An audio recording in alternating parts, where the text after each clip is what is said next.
ONYXCON, y'all. This is from the series Great Kings of Africa. We're going to say featuring great African queens. So, yes, the great kings and queens of Africa. And this series was amazing. Also, featured the illustrations of tons of incredible artists. Great thing about this, it's depicting the history from the people, from the ancestors to the offspring of the ancestors. So it's just absolutely beautiful. This is number 17 of a series created by noted black artists, yes, especially for the brewers of Budweiser beer. So yeah, I believe all of the illustrators of this series, I'll keep reading the little caption underneath these to make that a fact, but I believe every illustrator of all these amazing works were black artists. So that is so important because that means these artists got paid to do this. Budweiser is a huge company. I remember when this came out, how big a deal it was to people who were aware of it. This was in 1984. Is that 80? Yes, 84. 1984, y'all. 1984. This is a true archive. Unfortunately, can't say that we have all of them because I found out, even though they started in the 80s, I think they continued into the 90s having this series made.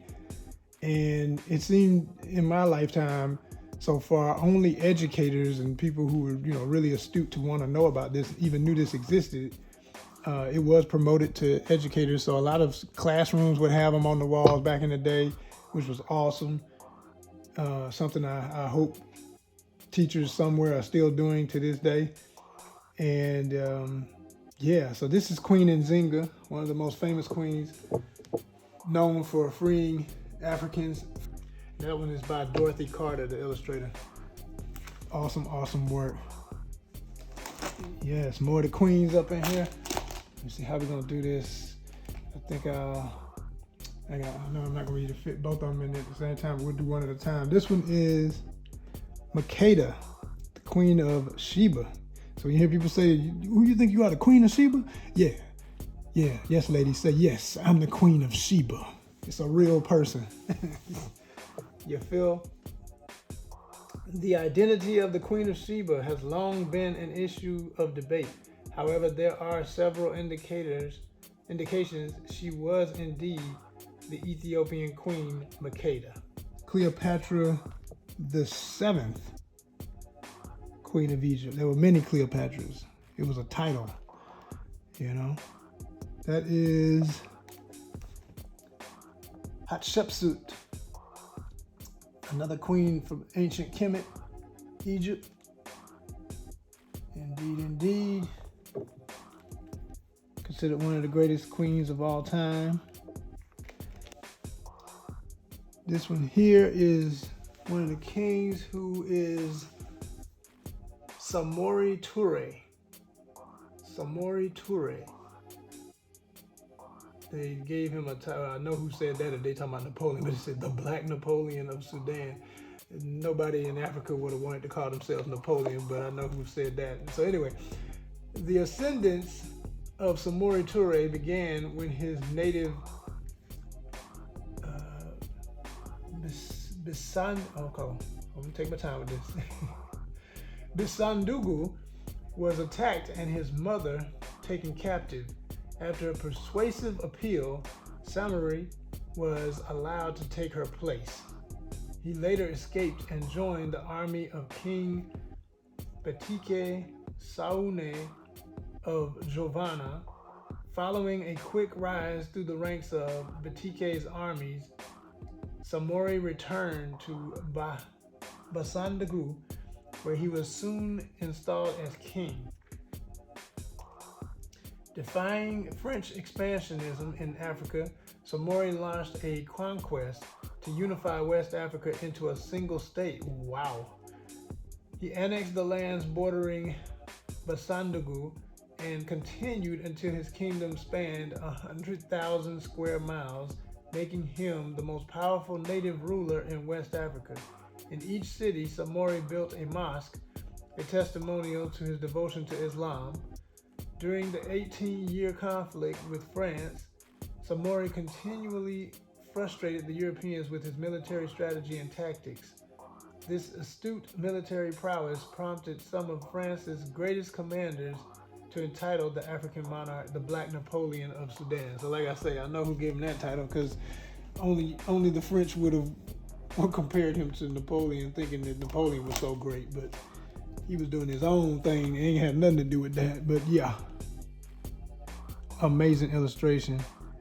The artist is Ezra, I believe, from their signature I see there. Not sure of the full name, but I do see Ezra. One of my favorites. This one's by Carl Owens. It's of Kama, the good king of, let me take my time again, it's these long traditional language names. Bechuanaland. Oh, okay, that's South Africa. That's why it's got that sound. Yeah, Bechuanaland. It's an area in South Africa. So he was a king there. See, Kama. So peace-loving was Kama, that on several occasions he surrendered control of his kingdom to his father, Sakomi, who despised Kama's conversion to Christianity. The Bamangwato tribe displayed strong affection and support of Kama. However, once when Kama departed for self-imposed exile, most of the tribe gathered their belongings to follow. Well, they were loyal to this man. Kama distinguished his reign with the desire and ability to extract technological innovations from Europeans while resisting their attempts to colonize his country. Woo-woo. Bechuanaland advancements under Kama included the building of schools, scientific cattle breeding, and introduction of a mounted police corps, which practically eliminated all forms of crime. That's what's up. Respect for Kama was exemplified during his visit with Queen Victoria of England to protest English settlement in Bechuanaland in 1875. The English honored Kama and confirmed his appeal for continued freedom for Bechuanaland. But that was in, what they say, what year? 1875. So you know how that changed, unfortunately. So we go up here, we have another, this one, man. This illustration, I used to just stare at this all the time. Like, man, this dude looks so cool. This dude is so hard. It's just the whole pose. I was like, this dude right here, man. Who is he? I used to love this when I was a kid. I used to just stare at this. And the illustration is so beautiful because I love the illustrator. His work is amazing. This is Thomas Blackshear the third. Thomas Blackshear the third. Is it the third? I think he is. He's the third like me. Yeah. That man's work is amazing. But Thomas Blackshear is one of the greatest black illustrators of all time. I always loved his work. And when I saw this, I was just mesmerized. Like, damn, just look at the pose. It's just like, it's just dope. Yeah. And I definitely don't promote smoking of any kind, but it's just the way he's holding the pipe. It's just so, like, yeah, cool as hell. Let's see. Bahanzine Hosu Boel, the King Shark, they called him. His nickname. 1841 to 1906. The people of Dahomey. Okay, this is the same group of people that are depicted in the Woman King film. Yes, Dahomey. Dahomey. The people of Dahomey often referred to their monarch, Behanzine, as the King Shark, the Dahomeyan surname which symbolized strength and wisdom. Behanzine was the most powerful ruler in West Africa during the closing years of the 19th century and was strong, determined. And by the way, y'all, I'm reading some super microscopic print. Again, hit the subscribe button for this effort. I'm amazing myself. I mean, my eyes are good, but woo, I need a microscope for this stuff. For real, for real. Okay. Prevent European intervention into his country, as he had seen occur in kingdoms surrounding Dahomey.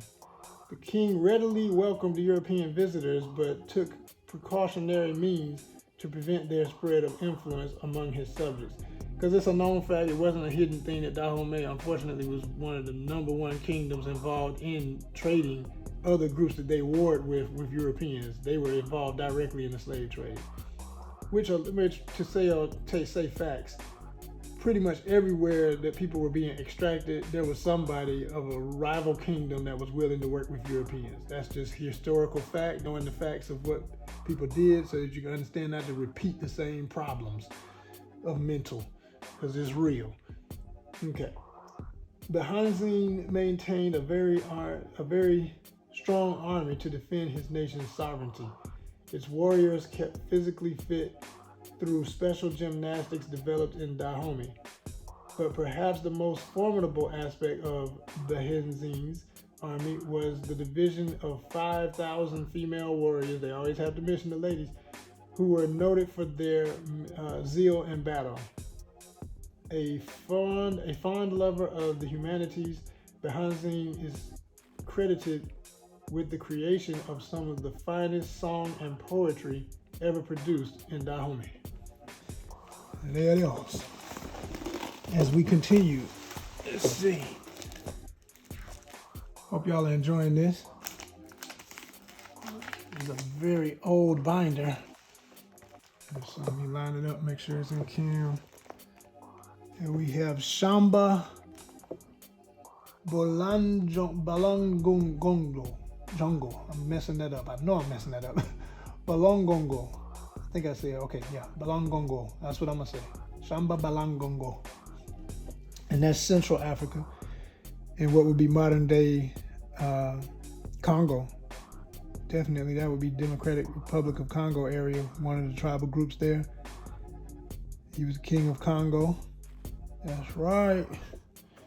Beautiful, beautiful art from that region. I love the art out of Congo.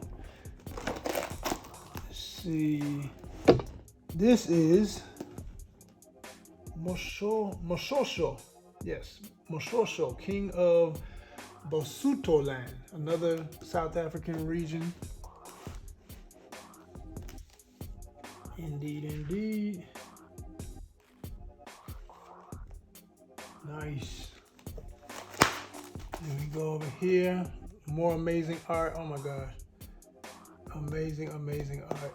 I always loved this illustration as a kid because whoever did it, I think the illustrator, I see it, Alfred J. Smith. And this is in 78? Wow, so he did this illustration even before he was asked to be a part of this collection, because the collection was 1984, but I see 78 near the signature. That's amazing. He had a beautiful illustration. I always liked it because the brother's features reminded me of Dougie Fresh, the legendary hip hop star.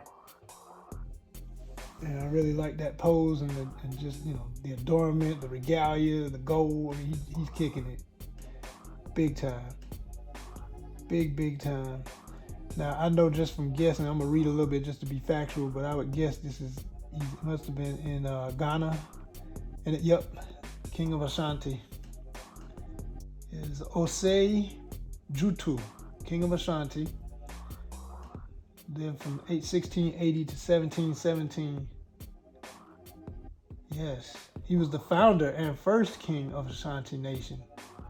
So yeah, he's the king of kings of Ashanti.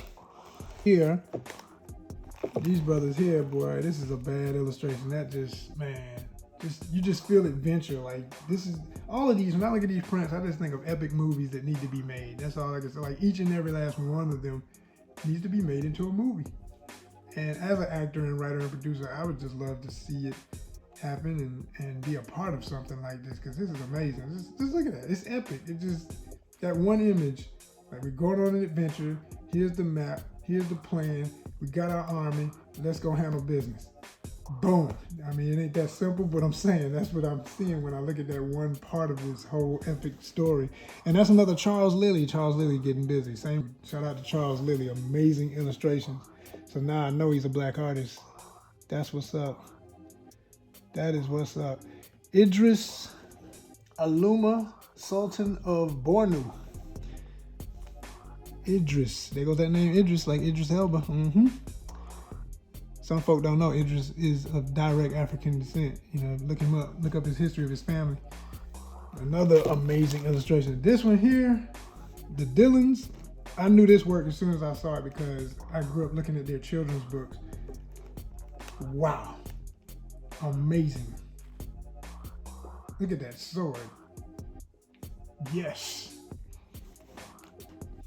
This is Sunni Ali Burr, King of Songhai, Songhai Empire.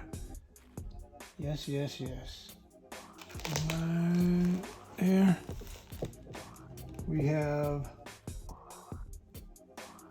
Jaharka, King of Nubia. All right, we're taking it back to Nubia. Yes, indeed. The roots of Kemet. Beautiful, beautiful work. Amazing. I always say, yeah, know about Egypt, but know about all the rest too. Definitely salute Egypt forever, but everything else is important too. But we love this image. This is awesome. I mean, good gracious. I mean, and it's based on, you can tell the artist literally looked at the famous sculptures and just put them in the flesh. Like, I'm gonna flesh them out. This is what these people would look like. If there's any doubt that these were African people, here you go. Black man and woman, beautiful. Akhenaten, Pharaoh of Egypt, 1317 through 1358 BC. Teaching a doctrine of love and peace, Akhenaten was the first ruler of recorded history to believe in the concept of the one God. Ra, excuse me, gotta put it in there. In order to diminish the influences of idol worshippers, he moved into the desert early in his reign and built a new city dedicated to the religion, art, and music. Dedicated to religion, art, and music. Wow. This new city, Akhenaten, now Tel El Amarna, with its lush gardens and magnificent buildings, became known as the City of Dreams. His wife, Queen Nefertiti, one of history's most renowned beauties, changed Egyptian culture so radically that their influence was felt centuries later. At their urging, the royal sculptors and painters began to recreate life in its natural state instead of in its stiff, symbolized form of early Egyptian art. Thus, he is the first pharaoh of whom a true likeness is recorded. Also, the written language was expanded from the limited tool of official record keeping to a fuller, warmer language for use in poetry, songs, and storytelling. Akhenaten and Nefertiti. And we have Menelik II, kings of Abyssinia, it's Ethiopia. Yes, yes, yes. Right. Oh yeah. Speak of other very famous images. This is Mansa Musa, Mansa Kankan Musa, king of Mali, the wealthiest man that ever lived. A flamboyant leader of world figure, Mansa Musa distinguished himself as a man who did everything on a grand scale. An accomplished businessman, he managed vast resources to benefit his entire kingdom. He was also a scholar and imported noteworthy artists. Ooh, folk don't talk about that as much. And imported noteworthy artists to heighten the cultural awareness of his people. Imported what again? I gotta say it a little louder. He imported noteworthy artists to heighten the cultural awareness of his people, and he was a scholar. You can't build what Mansa Musa had without the arts. If you don't respect the arts, you ain't really rich. Okay, continuing on. Hit that subscribe button if you understand the true gospel of ONYXCON. Am I coming through clear? Thank you very much. We continue to read. In 1324, he led his people on the Hajj, a holy pilgrimage from Timbuktu to Mecca. His caravan consisted of 72,000 people, whom he led safely across the Sahara Desert and back. Went and came back. Wow. A total distance of 6,496 miles. So spectacular was this event that Mansa Musa gained the respect of scholars and traders throughout Europe and won international prestige for Mali as one of the world's largest and wealthiest empires. Yeah, let that sink in, soak in. What you need to do with it, look them up, know about. Whoo, woo, woo, woo. That's beautiful. Like I said, I haven't looked at these in a long, long time, so it's bringing back a lot of good memories. And that writing right there and what that said about the art being so important to his kingdom. And you see it with what was said previously when I was just talking about Akhenaten and Queen Nefertiti. Same thing, to bring about the true flourishing of his kingdom and her kingdom. They made sure arts took precedence. Okay. Art is where it's at, ladies and gentlemen. There's no escaping the power of what the arts mean to humanity. It's not a side item. It's not something you might do, you can do sometimes, you might need to do every now and then. It's something you have to respect and you have to have present. It's just part of the real deal. Okay. The great kings and queens of Africa continue. Hannibal.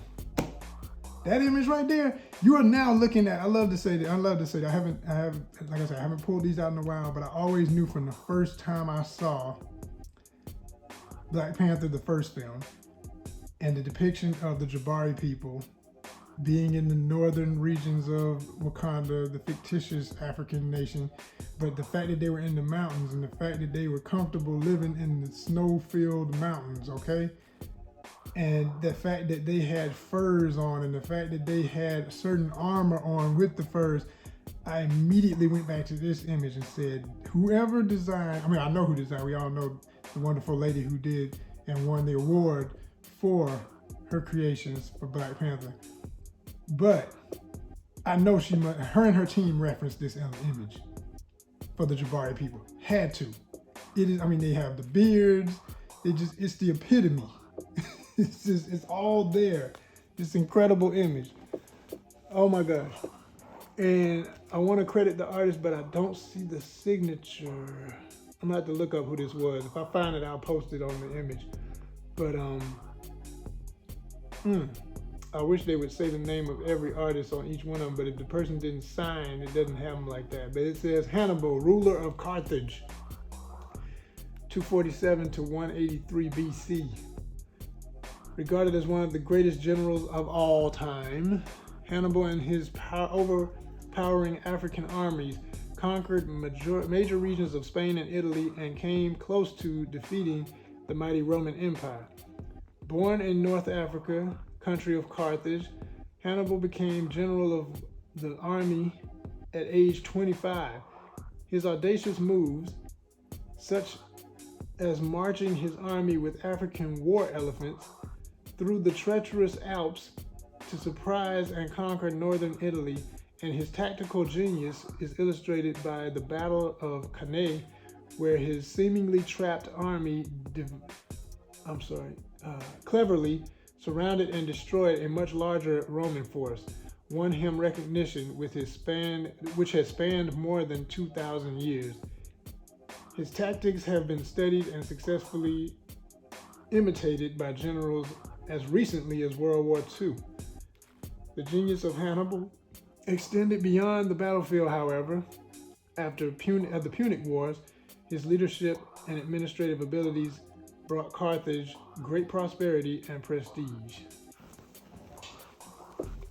Hannibal. Oh yeah, Shaka Zulu. I don't even think I had to read this one. Everybody knows Shaka Zulu. A lot of beautiful work. Signing off.